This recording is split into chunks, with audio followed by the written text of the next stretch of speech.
Well, the Celtics remain undefeated at home, 15-0 after a barn burner with the Detroit Pistons. I mean, man, we haven't had a barn burner like that in a while, and of course, it's typical Celtic basketball to do it against the Detroit Pistons.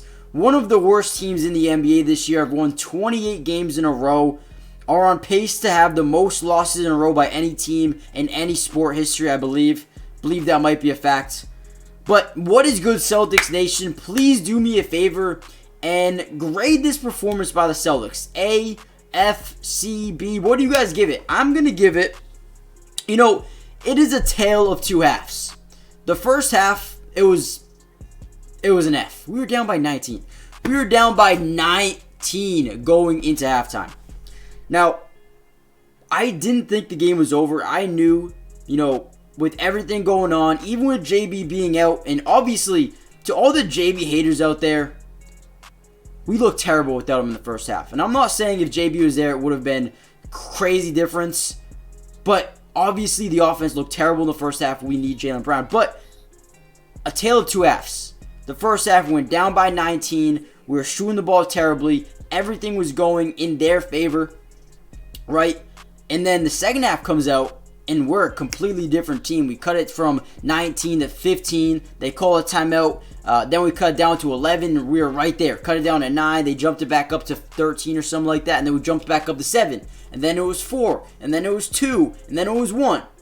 Right? And then they jumped back up to 5. But it was just like we came out with a whole new energy. We came out with a whole new, aura surrounding our team. We wanted to win. And what I'll tell you guys right now is,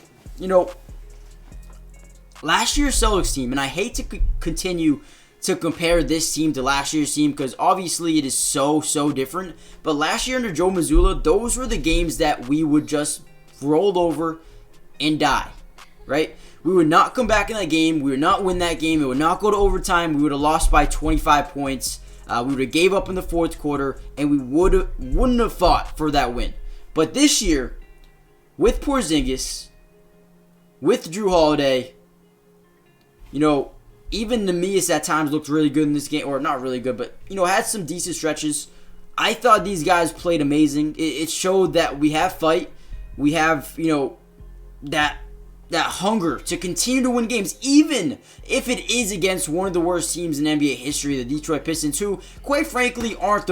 I promise you guys, Cade Cunningham, Jalen Duren, Asor Thompson, Bogdanovic, Jaden Ivey, this team's not that bad. They're really not. I mean, yes, their chemistry isn't there, but looking at the depth chart, their team, they have some good players. And shout out to Cade Cunningham. The man absolutely demoralized us in the first half of this game.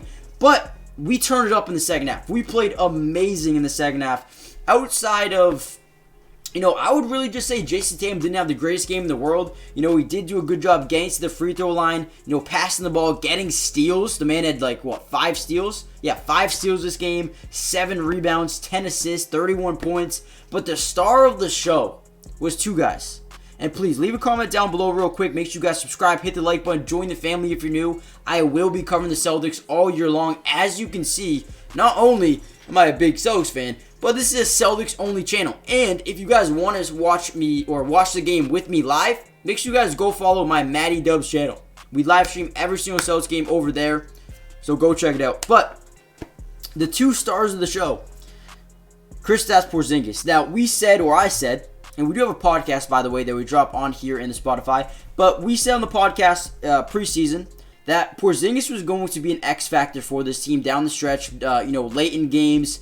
He was going to be asked to do a lot of things, and he did that in this game. Last year he was the second most efficient post scorer in the NBA, right?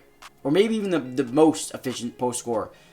In this game, we saw that. His 3 wasn't falling the way we want it to fall, but the man had 35 points. A lot of that was coming on, post-ups versus Jaden Ivey, post-ups on Cade Cunningham, post-ups on Bogdanovic. He did such a good job setting a screen, right? And then getting a switch, right?